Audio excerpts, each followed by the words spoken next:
You are beautiful and stop going around here faking orgasms. Go travel, enjoy your body, save some money, get new friends if you got to, and stay tuned for some advice. Hey YouTube, this is Catching Up with Crystal. Can you keep up with me? Because you never know where I'm going to be. And today I'm coming to you from in front of my Charlie Brown Christmas tree.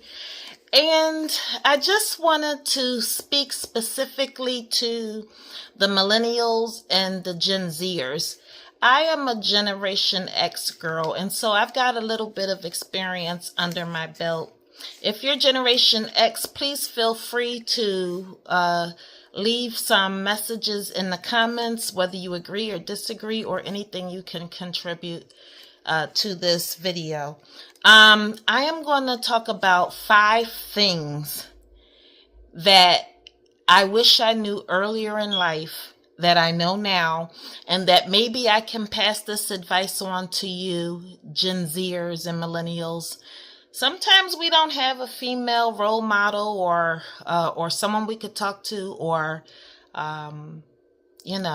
maybe I could save you a little bit of pain. Or let's just get right into this. Let me shut up and let's just get right into it. So, dear Millennials and Generation Zers, I want you to know that in no particular order, your body is beautiful as it is, and it will never be perfect. When I look back on my body when I was younger, I had a perfect body.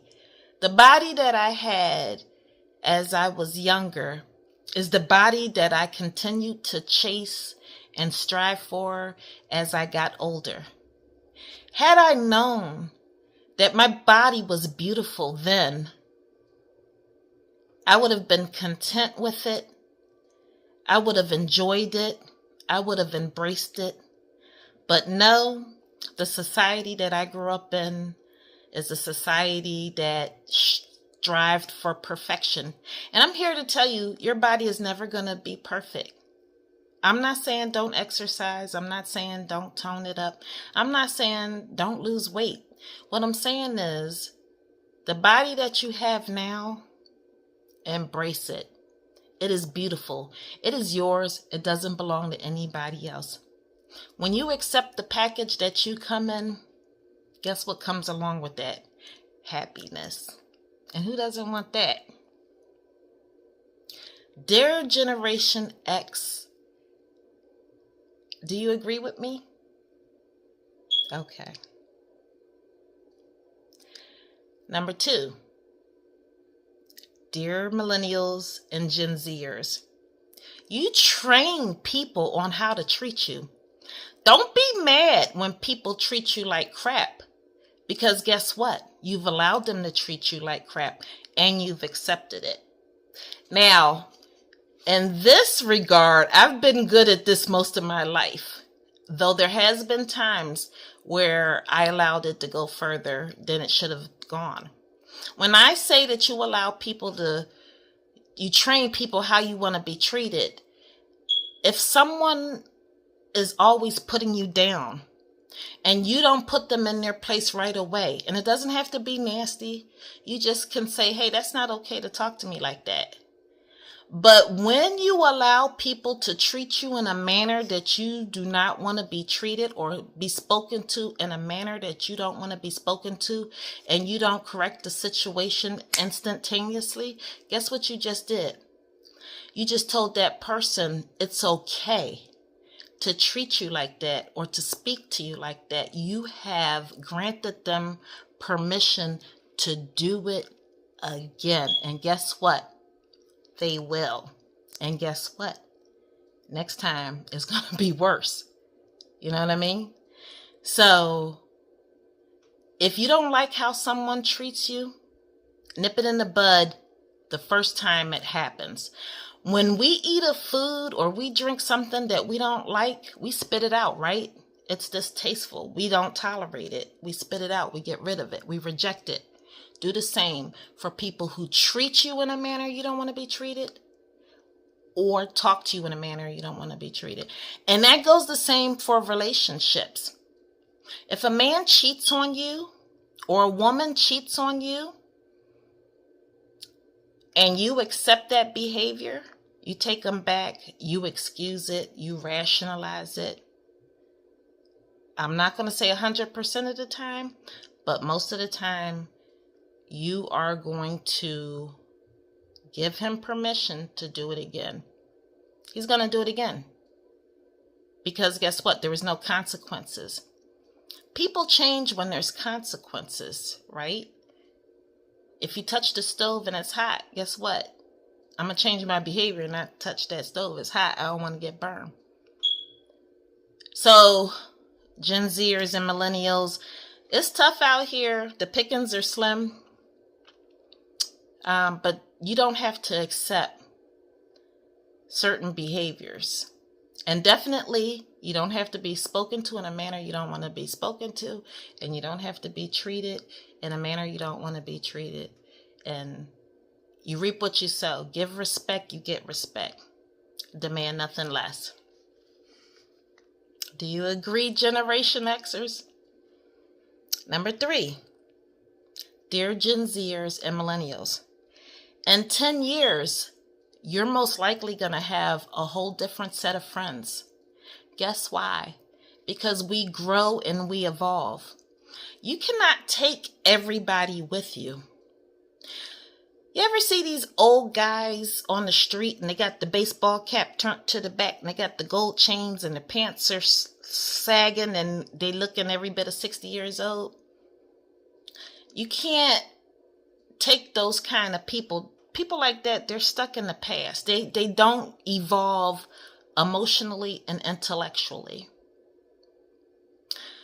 You can't bring those people with you when you are growing. You are supposed to grow. You are not supposed to stay stagnant. The things that you did when you were in your 20s, you're going to outgrow by the time you're in your 30s and 40s.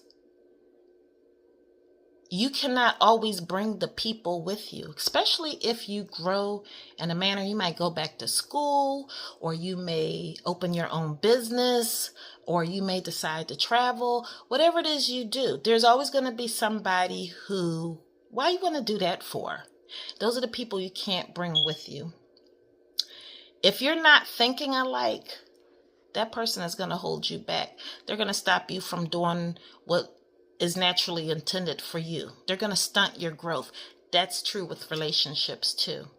If you're a go-getter, but your partner is not, they're going to stop you from spreading your wings as wide as they can spread. They're going to hold you back.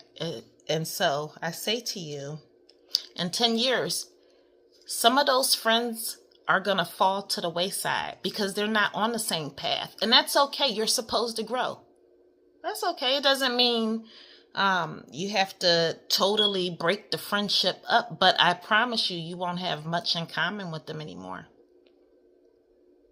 If your social agenda is going home and studying for your exams because you're in college trying to get a degree, or you're opening a business and you're working it, and the other person's agenda is going to the club and chasing, whatever, y'all are on two separate paths. Do you agree with me, Generation X?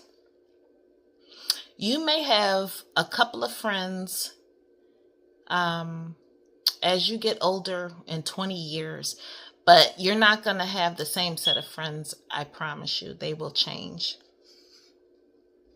Number 4, dear Generation Z and Millennials, never fake an orgasm. Never fake an orgasm. And that is something we all want to be pleased and pleasured, right? Don't fake sex. When you fake an orgasm, or you fake that you're enjoying sex and that sex is pleasurable, your partner is going to repeat the cycle and continue to do the things that they think that you enjoy, and you will never be satisfied. Don't be afraid to speak up in the bed and say, Nah, that's not for me. I don't want to do that. Don't touch me here. It doesn't do anything for me. Don't be shy. There's two people in the bed, minimally, and we're both here for the same reason. We each want something out of that situation, right? Don't fake an orgasm. Instead, tell the person what you need to get the most of what you want out of the situation.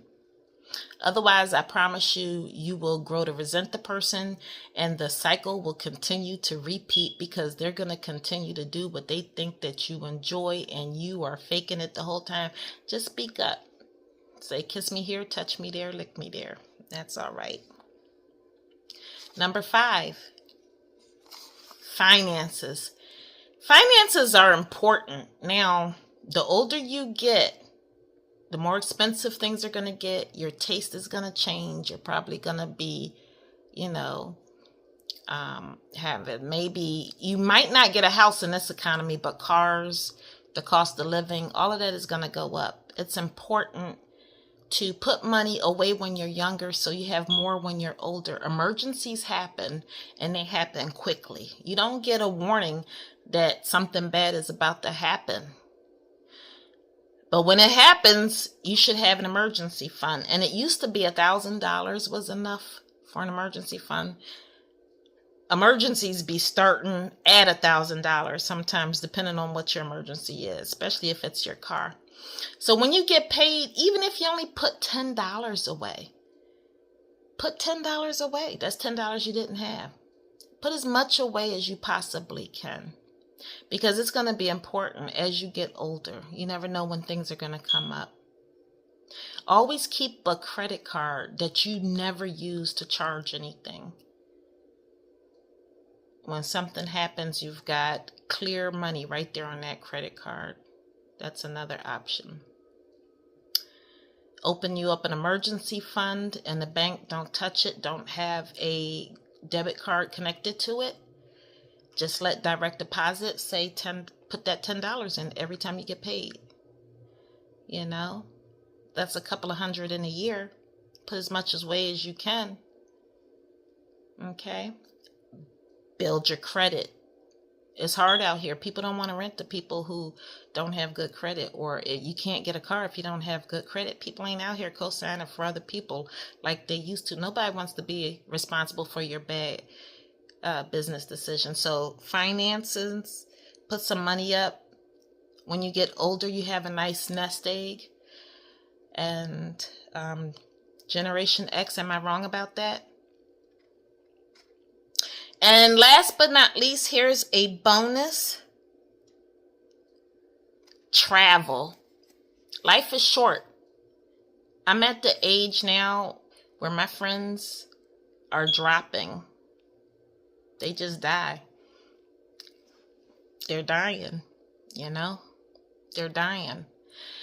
Travel, live life, eat good food, have awesome experiences. Nobody said you're going to be here.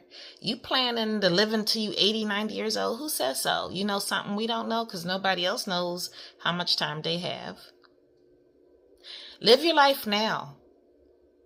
If there's something you want and you can afford it, work hard for it and get it. Enjoy it. Treat yourself. Don't overindulge. I'm not saying you have to keep up with everybody on social media and all of that.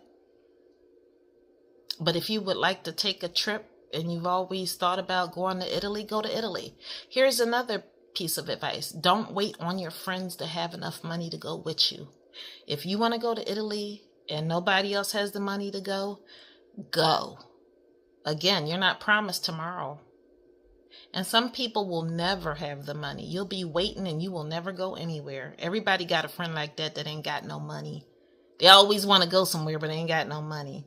And you could treat them once or twice, but that gets old. Right?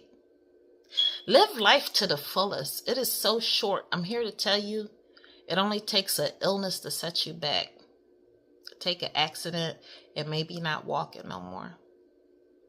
A freak of nature and you got cancer.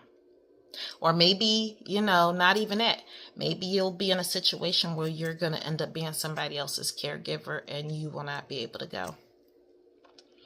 So, what do you think about that advice? Generation X, am I right about it? Leave your thoughts in the comment. Generation Z and Millennials, what do you think about that advice?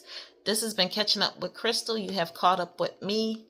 Please like and subscribe. Hit that bell notification so you know when new content is posted. This is my Christmas present to you. I will catch you in the next video.